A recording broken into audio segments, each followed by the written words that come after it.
Now there's audio. Experimenting with a different way with an external microphone. So hopefully that helps, but as always, to just do our best. I don't have a fancy studio set up and will never have one, so most of what you'll need should appear on the screen. I hope. My plan for attack is sitting there on the screen next to you. So you may want to wait. Okay, that's good. So yeah, my external mic is away from the fan, so on my laptop, whereas my built-in mic, of course, is sitting right next to the fan. Okay, so that's good news. My earlier class thought it wasn't that much better, but I'm talking more quietly, which is hard for me to do. It takes practice. Adjusted down the gain and some other things. Okay, so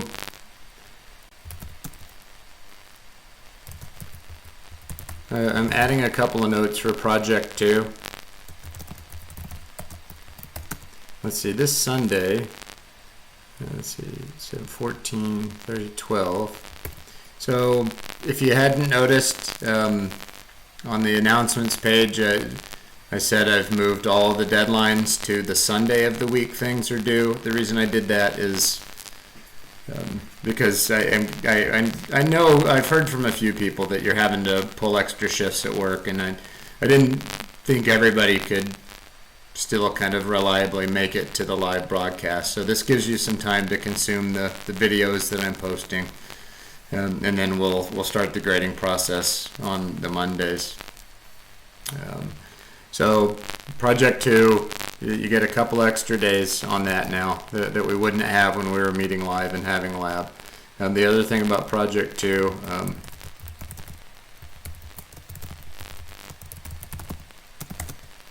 if you don't get a question answered today on project 2, I have open question and answer broadcast on Wednesday morning starting at 10, so you can drop in there. And you can also post questions to our Discord channel if you have questions, and see if me or one of your classmates can help you there.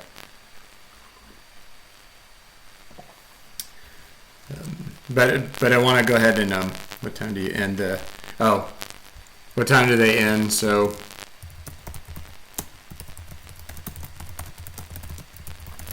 It's usually whenever I get no more questions, roughly an hour. I think I sent you a link to Discord. I emailed you the link to join the Discord channel. And that should be the second time you got that, because I also emailed it to everyone's Butte College email. So check your Butte College email if you haven't, because I have mailed it there. The Q&A on Wednesday morning ends whenever I stop getting questions, so it's better to get there closer to 10 than not. Usually I'll sit there and fiddle around with something to give people time to drop in, but after a while I'm going to go do other things. So, but it usually will last roughly an hour or so.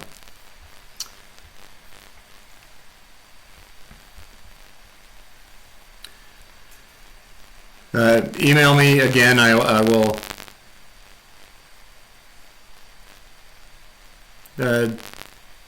So if you need the Discord link, email me and I will send it to you again. Your Butte College one should have gotten an email where the link didn't come through, and a second email where the link didn't come through, and then a third email where I did something different. But anyway, just email me and I'll send you the link to Discord. There's a whole bunch of people, several people on it, but it's not getting much action, so it's a good place to go. Okay, so I'm going to do content. Probably that's better than getting overly derailed. I'm going to introduce the concept, and since we do the labs together, then I don't have to spend a ton of time on today's concept, and then I can field project 2 questions. Typically, most people probably haven't started it, and it's challenging, so start it soon. Project 2. Okay, so we're moving into like the big important stuff for the semester now, which is the fancy data structures part of the course. So we're going to start with singly linked lists. That's where most people get their first introduction to building a dynamic data structure for themselves. You've already experienced arrays somewhere along the line, and in my class, if not other places, you've also experienced vectors. In the Go language, a slice is pretty close to what a vector does, but now you know that from our class.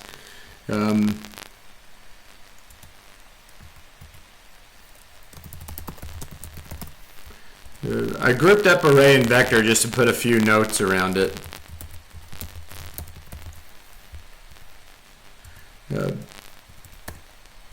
So we'll start just by reminding you how arrays and vectors, like what are they and how do they work, and what makes them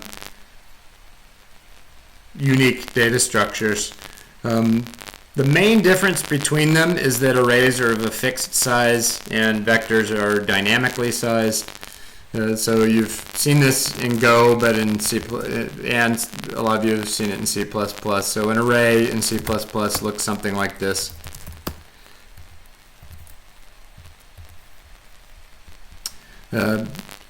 So numbers is an array of 10 integers. And if we were creating a vector, so the numbers vector starts out with nothing, and then you use pushback to append things on it.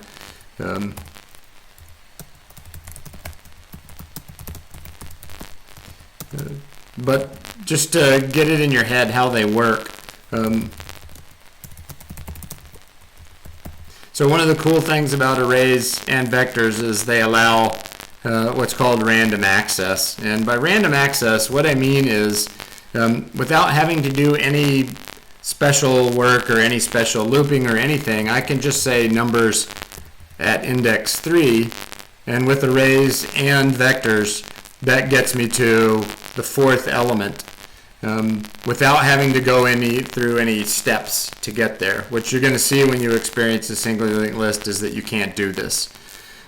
So this is something that's actually awesome about arrays and vectors, is that they allow random access like this. It's fast. And that's one of the best things about arrays and vectors, is the ability to use an index value to access at will wherever in the array or vector that you want to access things. That's a big deal.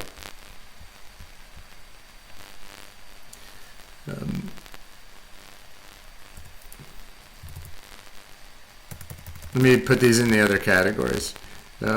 Okay, so what do we know about arrays?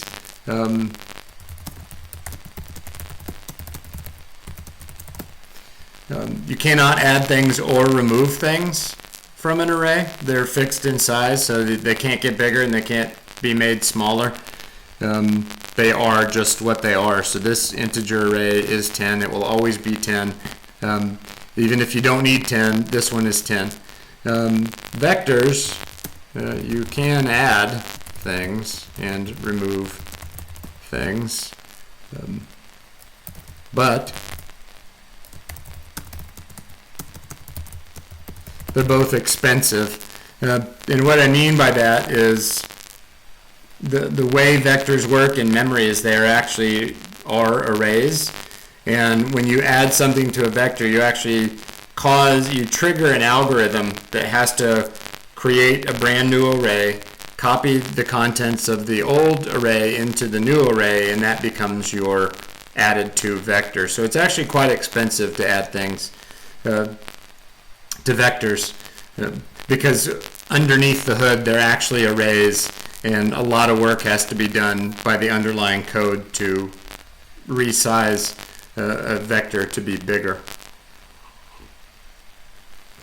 You can remove things from vectors, but that's also, well, it's complicated to do in code, which you've seen in the last week or two, but it's also expensive under the hood.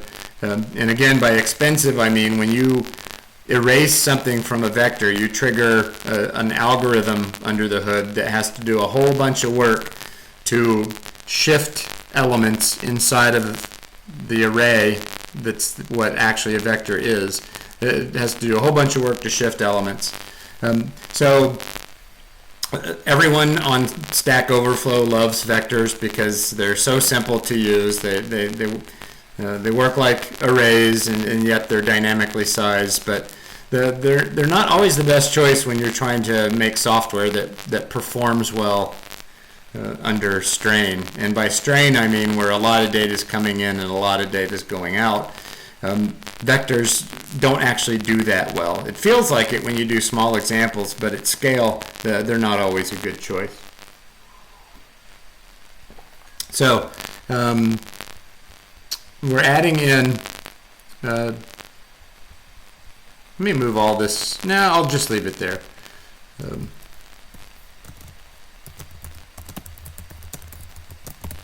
So how are linked lists different?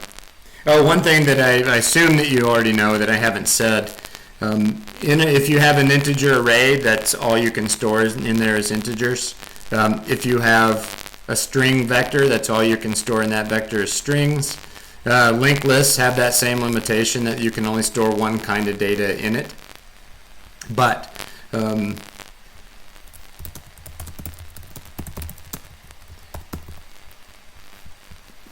let's look at what linked lists do that's different. So linked lists do not allow random access. So one thing you lose in a linked list is that you don't have an easy ability to quickly just give me an index value and I'll jump to the value and I'll retrieve it. You can't do that with linked lists. So they're not good at that kind of thing. But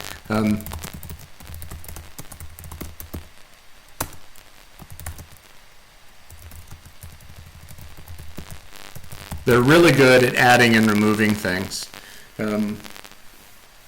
So adding and removing elements from linked lists is actually not expensive. Sometimes the algorithms look complicated, but the computer has to do a lot less work to add an element to a linked list, and in many cases it has to do a lot less work to remove elements from a linked list. So linked lists are terrible if you are constantly trying to access data at random points in the collection. They're terrific if you have lots of data coming in at random or lots of data coming in and lots of data going out. They're terrific at that. Arrays and vectors are great if you are constantly randomly accessing data, but they're not so good if you have lots of data coming in and lots of data going out. Now, that sort of view of these data structures is difficult to wrap your head around at first because you haven't used them in a bigger piece of software.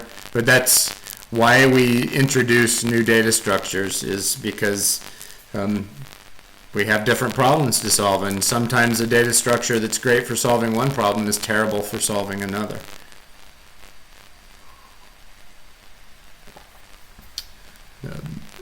Okay. So that's that view. I'm gonna bring up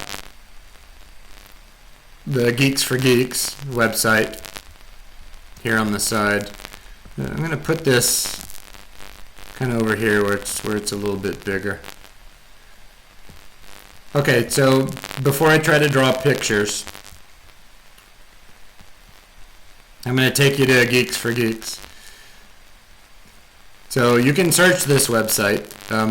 This page right here, linked list set 1, I got by doing a search up here. So I typed linked list and I picked the first thing that I got,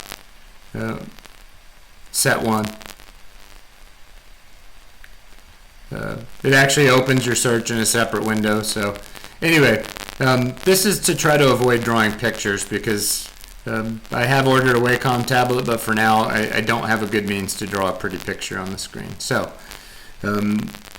let's talk about how linked lists work. And I might try to draw a picture.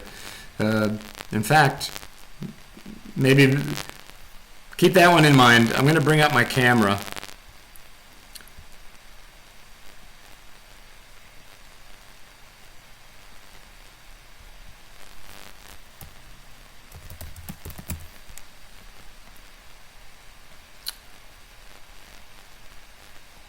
And draw some pictures. Nope, that's close enough.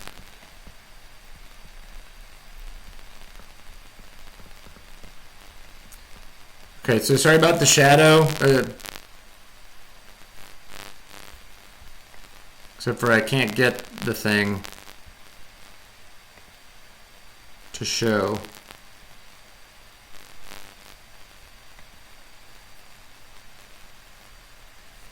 It's not showing. Hold on. I want to... There's that. 24.01 frames per second. Okay. Hopefully you're seeing that now. So, how do linked lists work? Arrays, we sort of think about as being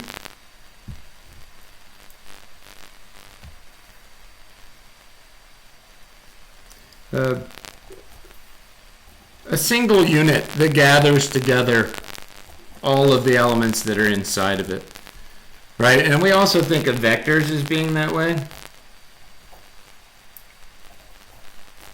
Sort of a single component or collection inside of which we have a whole bunch of data. Linked lists, on the other hand,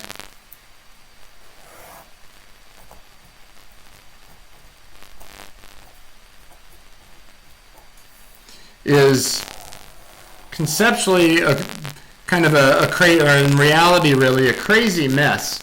It's these things that are all sort of chained together all over the dang place.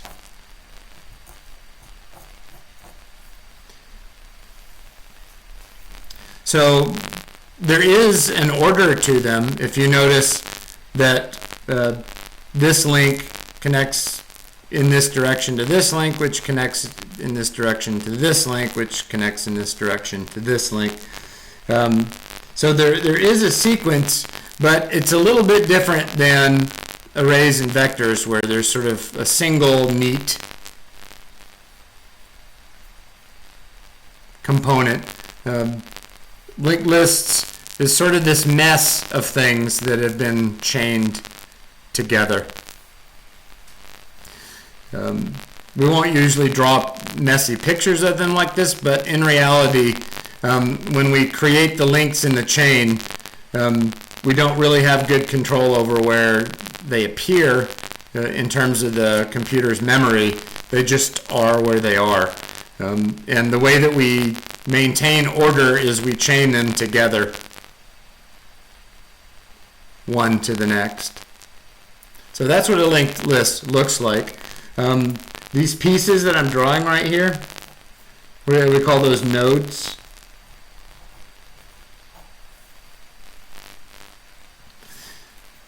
So what a linked list is actually is a bunch of nodes that have been chained or linked together.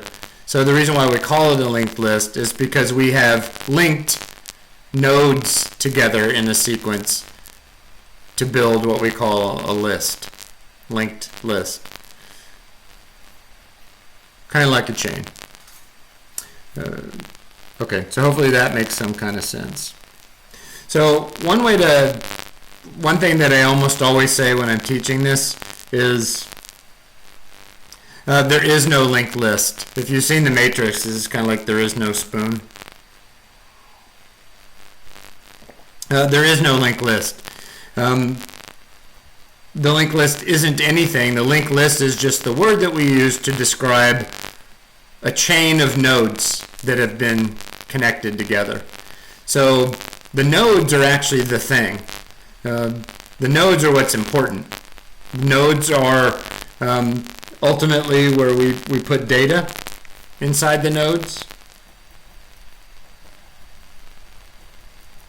And then we link the nodes together, and it's actually the nodes that are the body of the data structure. The linked list is just the word that we use to describe a particular grouping of nodes that have been chained together. Usually, well, let's just start with that. So there is no linked list. There's only nodes. So I'm going to answer it eventually, like, then what is a linked list? Why do we use that term? But I found it helpful to get people thinking about the idea that there is actually no linked list. What there really is a collection of nodes that have been chained together. And if you put data inside the node, then you have what we would call a linked list, but that's just the word that we use to describe a particular chain of nodes. Kind of weird. All right, so I'm going to hide that drawing for a second, and let's look at what a node looks like in code and how we would build a linked list with them. We're going to do Lab 10 on Thursday, remember, so today is just the concepts. So let me hide that. Let me hide that. Okay, so this is sample code. If you're watching on the broadcast,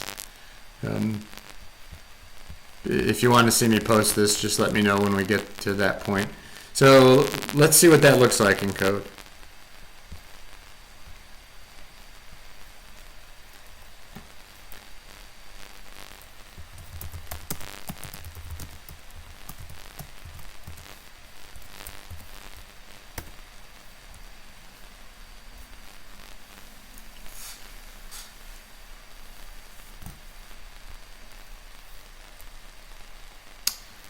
I can make that slightly bigger. Okay, so a node in code. Nodes, what nodes are is some piece of data. In this case, let's say it's going to be integers, and then a link to another node, which we often call the next node. That's all a node is in code. Often a struct. It can be a class for those of you who prefer creating classes in code, but for nodes I usually use a struct.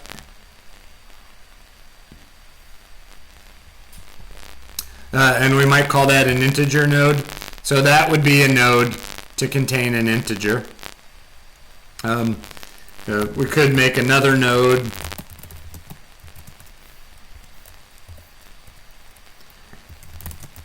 to contain a string. Sorry, that's an int node.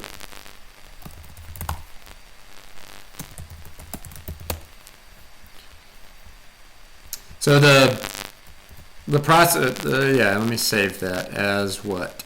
I'll say that under lecture notes. I will call this, today is April 7th. Okay. So, there's no linked list here, notice. There's just two different kinds of nodes. So if I chain a whole bunch of int nodes together, then I would have something that I would refer to as a linked list of integers, or a linked list of nodes containing integers. And if I were to chain a bunch of these together, then I would have what I would call a linked list of nodes containing strings. You can't intermix these things. So integer nodes can really only chain to other integer nodes, and string nodes can really only chain to other string nodes. I suppose I could mix that, but that would be just weird. You wouldn't do that. All right, so now let's build a linked list out of that stuff. Let me get includes so we can print stuff as needed.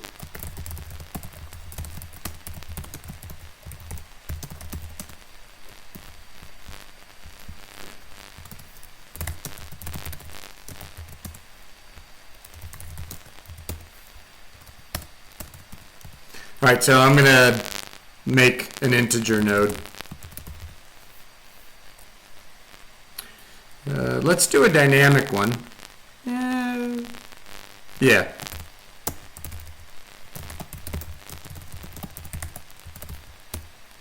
So I'm going to make a dynamic one. Then I'm going to populate it with some stuff. Let's just put 10 in there. And then I'm not going to touch the link part yet. In fact, let's just make it null for now.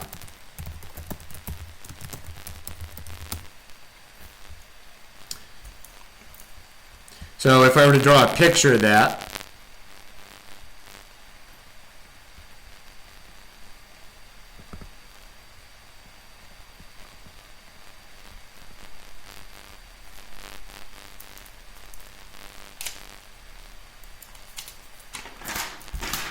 the first node looks like this.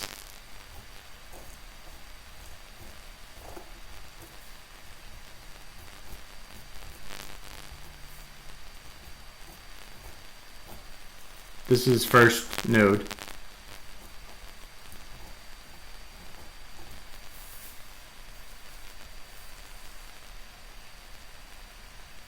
I know, bad picture. I don't know. I'll look at lab 10 on. No, you can put it anywhere. You can put it anywhere. So the question is, where does the star go? You can put the star anywhere.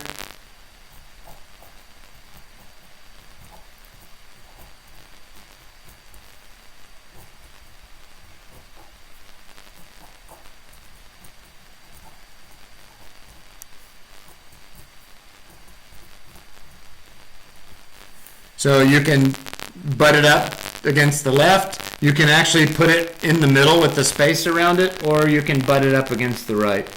It can go in any of those places and it's fine.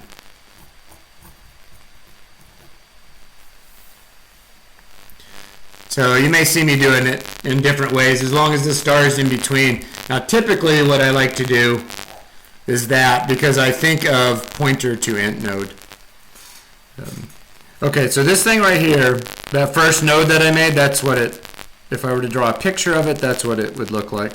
If you go to Geeks for Geeks, that's how they draw the picture as well. So notice Geeks for Geeks draws the picture in the same way. Now they're showing them chained together, which we're about to do.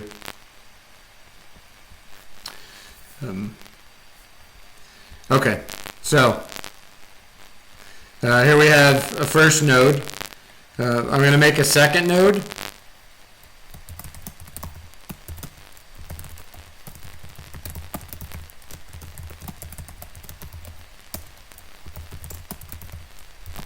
Let's put 20 in it.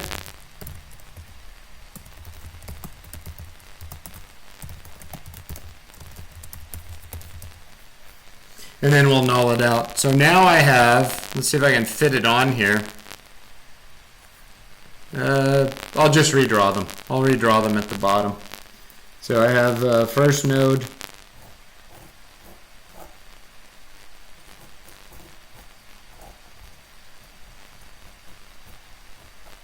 And I have a second node now.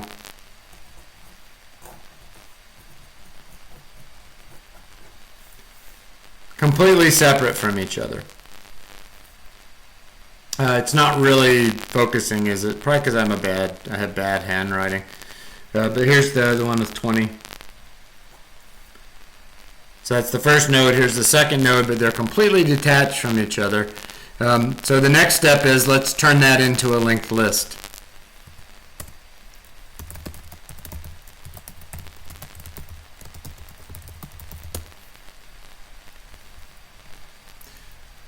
So now what I've done is I've taken the next node part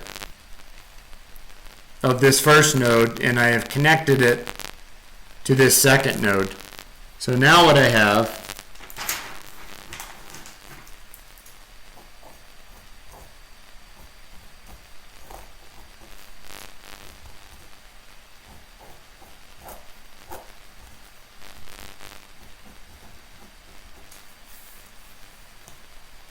is a linked list.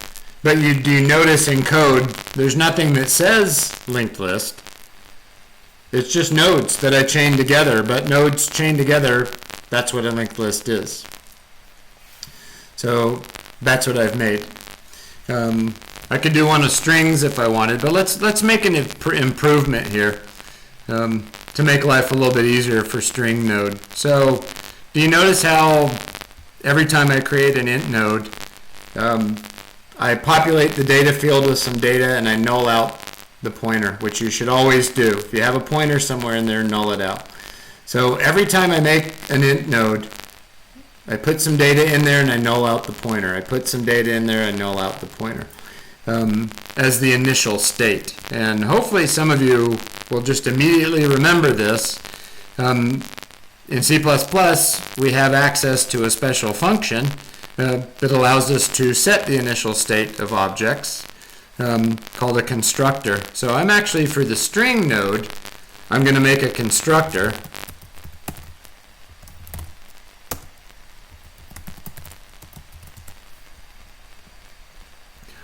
to just sort of make that a little bit nicer to look at.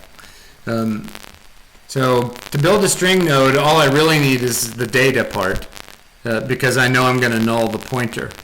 So here's a constructor which you can place inside of structs because for all intents and purposes there's very little difference with the class. So now when I construct a string node, I can say the data part is the data that I got as an argument, and the next node part is always null to start. So that makes it a little bit easier and more consistent in the way that I create string nodes. And now I'm going to go make a linked list of those, and remember there is no linked list, kind of like the matrix. Okay, so let's make a string one now. Can you see that whole thing all the way to the bottom? You can. Okay. So let's see what that looks like.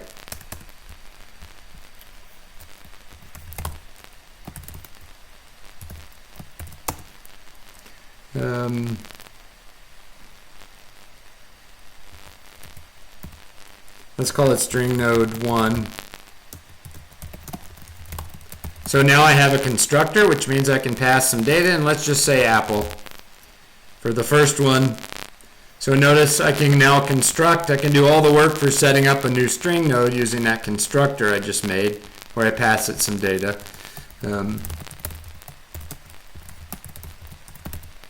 Two, string node, I'll put a banana in there.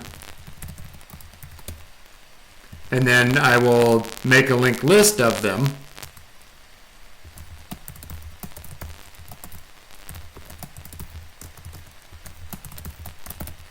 Now I have a linked list.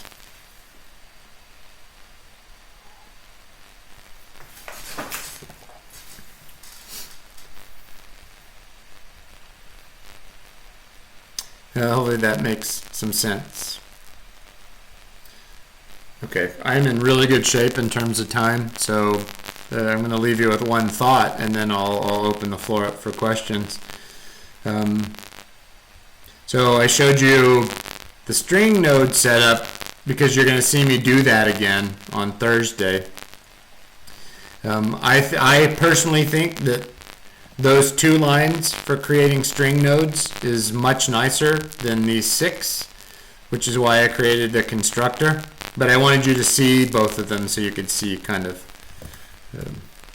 you could compare and contrast. So there's just a break so you can see the where the int node part ends and the string node part begins. Okay, so there's we're going to do a lot more with that, but hopefully we can let that sink in a little bit. Because what we're going to do in Lab 10 is we're going to actually create some functions to help sort of manage a whole bunch of nodes, to work with a whole bunch of nodes. Yeah.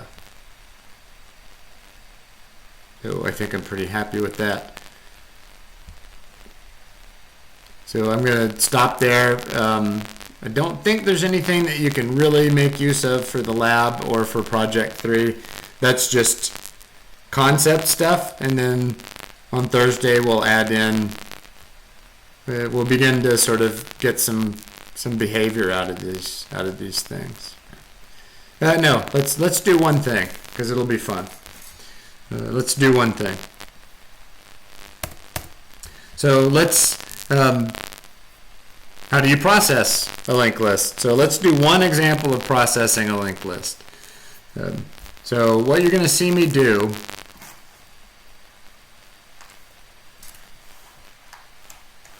trying to keep it out. I don't know how to get rid of that shadow. I've tried different light sources. I just can't. My best lighting is from above. Okay, so what you're about to see me do is, I'm going to do it on the string one, but I want to print the contents of a linked list, the contents of a series of nodes chained together. And the way I'm going to do that is I'm going to give myself a marker to a node, and then I'm going to move that marker over until I reach null. So this is one of the sort of more basic linked list processing tasks, is like, how do I print the contents? Like all the nodes that are chained together, how do I print their data? So here's what that looks like in code.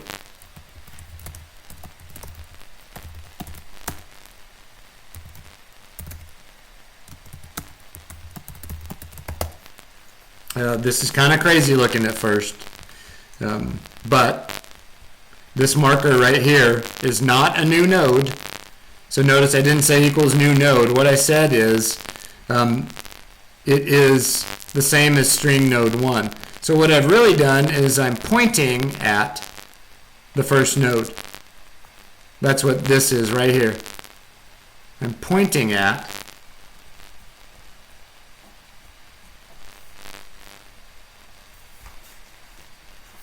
now you do have to get that in the shadow. I'm pointing at the first node. And then what I'm going to say is, while that marker hasn't fallen off the end, and I'll know that because it will become null, I'm going to print out. So I'm going to use the marker to access the data. And there's no reason why I can't. I can just use the marker to access the data in a node. I'll put a space after that. And then I'm going to move the marker over. So I'm going to use the marker first to access the data. And then I'm going to use the marker to actually shift the marker. So marker next, if I say marker equals marker next, the effect of that is to shift the marker over. Marker equals marker next, which is this one. And then because of the loop, that's not null, so I'll print the data, and then I'll do marker next, which will shift it over here, at which point it's going to be null and the while loop breaks. So hopefully this compiles, and then we can sort of leave it on that for the concept part. Let me hide my terrible drawing. That's blue. I don't know what color you see, but on my OBS software that looks orange. It's blue. Okay, so let's go run this code.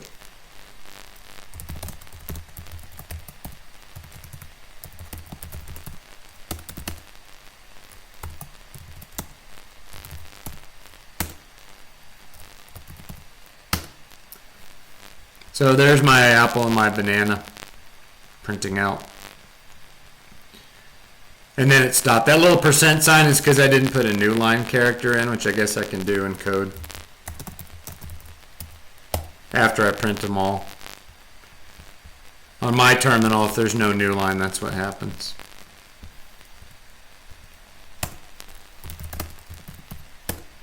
So there's apple and banana. So that last thing is, how do we actually then sort of step through this chain of nodes? Typically what we do is we make a marker and point it at one of the nodes, and then we keep moving the marker until it becomes null, which we know then, well, there's no more nodes out there. There's nothing in the chain. And then we move it one step at a time. So that's how you iterate a linked list, which we're going to do more of on Thursday. So I'm stopping there. It's 11:42 by my clock.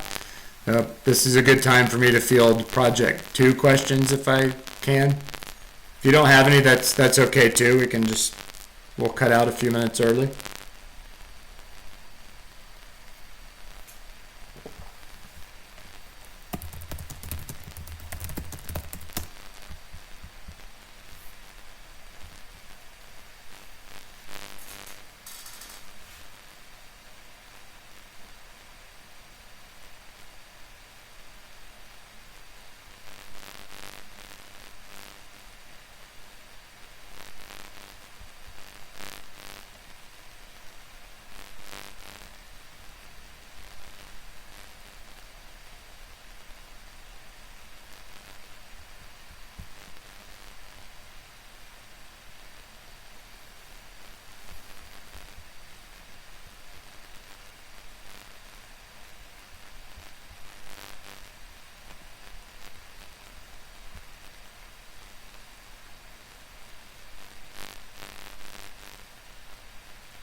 Okay, so there's a question on project 2. The number of entries, you don't specify the number of entries that comes from the input file.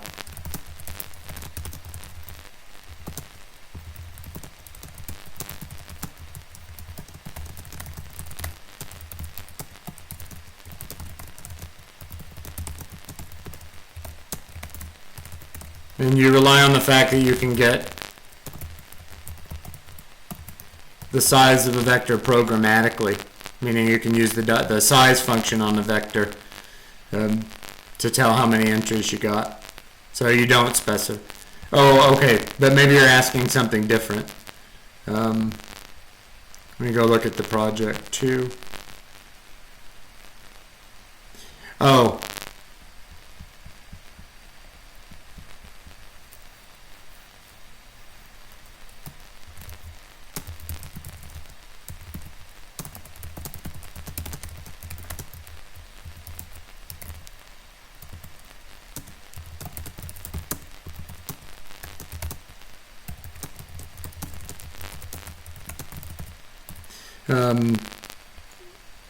I would just pick that. So if you're asking, like, okay, it says the most populous, how many do I show them?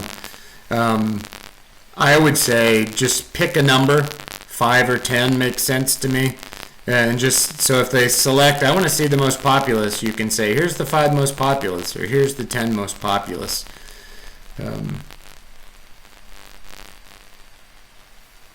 Yeah, so hopefully that answers that question. Just you pick for them. Oh, hold on.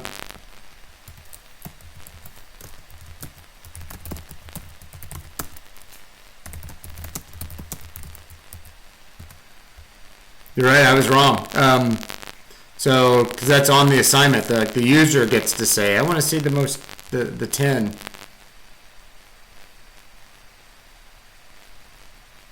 So here's what I would do.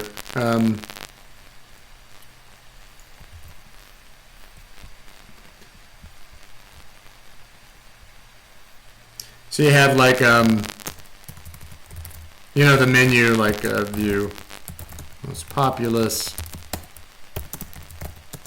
I forget what all the stuff is. Least populous, largest area, smallest area. Okay, that's it.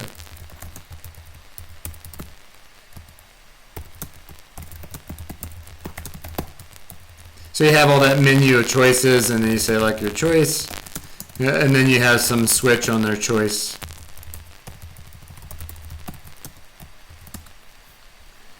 What I would do in between them saying, oh, I want to view number one, is I would say,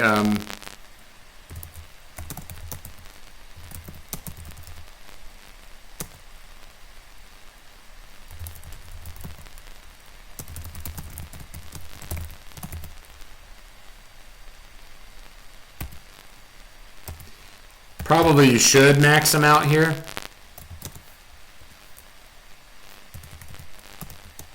So I think that's a good idea, is to limit their inputs, and then you can say,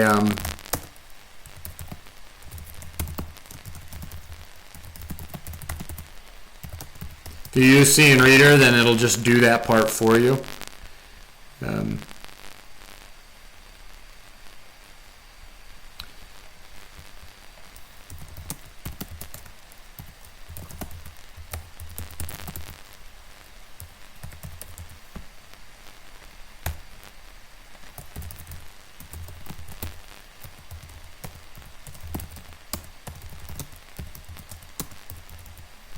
So hopefully that makes some kind of sense, Robert. So before I actually take this original choice and get into the switch to know which viewing method to use, I would ask them, like, how many countries do you want me to show you? And I would limit their options to something. 1 to 25 is not unreasonable. You could make it smaller if you wanted. Whatever you like there. If you're using CN Reader, then CN Reader will guarantee that you get what you want. And then you pass that value of the number of countries, and then you can use that. That's how I would do it. And then in the function, you could do any number of things. So let's say we have most populous.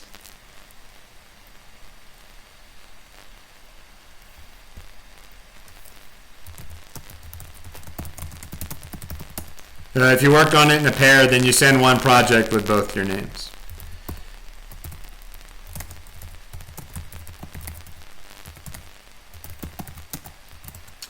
Then in the function itself, you could do, depends on how you're doing it, but you're probably going to sort, and then maybe you're going to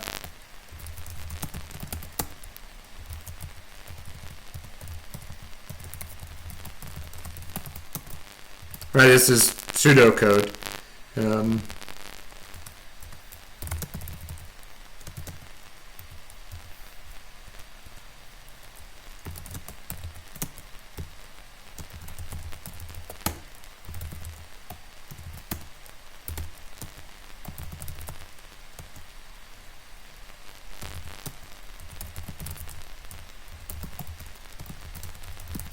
Something like that. Hopefully that helps, Robert. So this is how I would do it. I would gather how many countries to view as part of my user interface, and then I would pass that value. You may have other arguments, but you pass that value to the function that's going to do that job. And then in that function, there's other ways to set it up, but you can just sort of keep track of how many countries you've shown, counting every time you show one, and then once you reach the maximum you're supposed to show, then you can break out of that display loop is how I would do it probably. Hopefully that helps.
Okay. Yeah, you can set. I'm glad that helped, and just set things that are reasonable to you.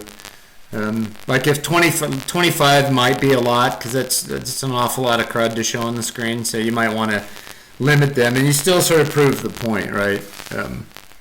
As a as a feature of your application, it doesn't really matter what the limits are as long as the user has some choice in there about how many to show.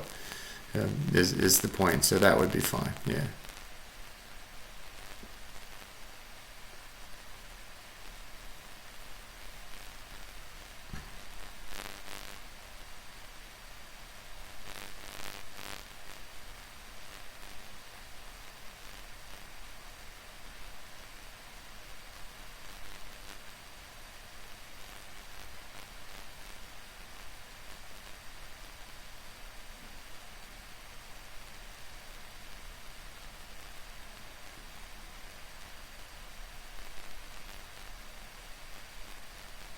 Thank you. You too. Appreciate it.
Yeah, it's a good question. How do you keep yourself focused on code when you're um,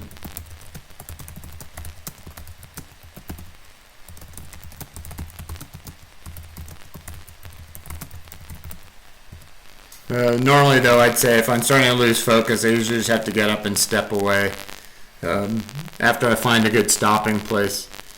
Um,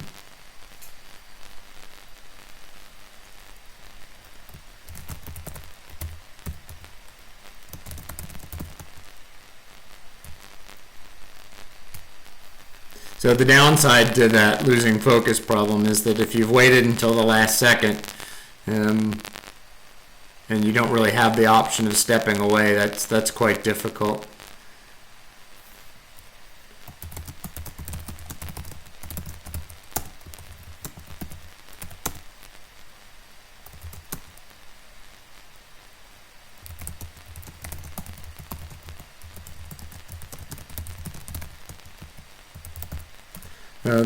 The other technique I use is that if I don't really have the option of stepping away, I try to find the easy stuff to work on, where I don't really have to think much about it, and it's a fair amount of like copy and paste kind of stuff. Or that's how I would normally do it. It's better if you have time to just get to a decent stopping place, get up and walk away for a while.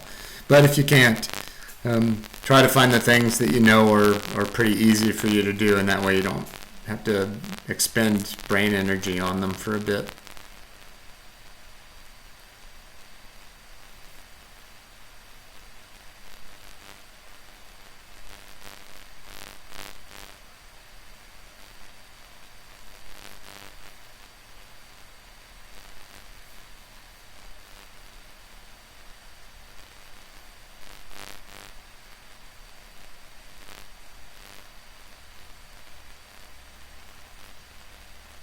Yeah, pretty much.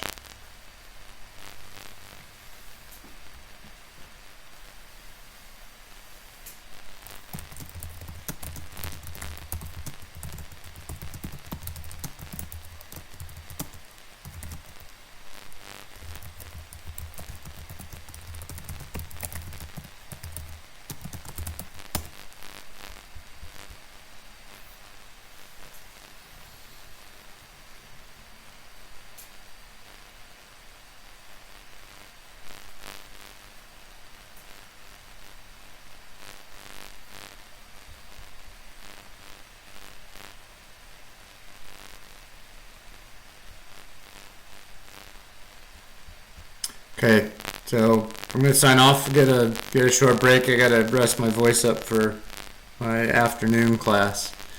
I'll be here at 10 a.m. Thank you, appreciate it. I will be here at 10 a.m. on Wednesday morning, just for open question and answer if you have some. Can be anything. Otherwise, I will see everybody at 11, and thank you for being here for these. I'll see you at 11 on Thursday, so have a good couple of days.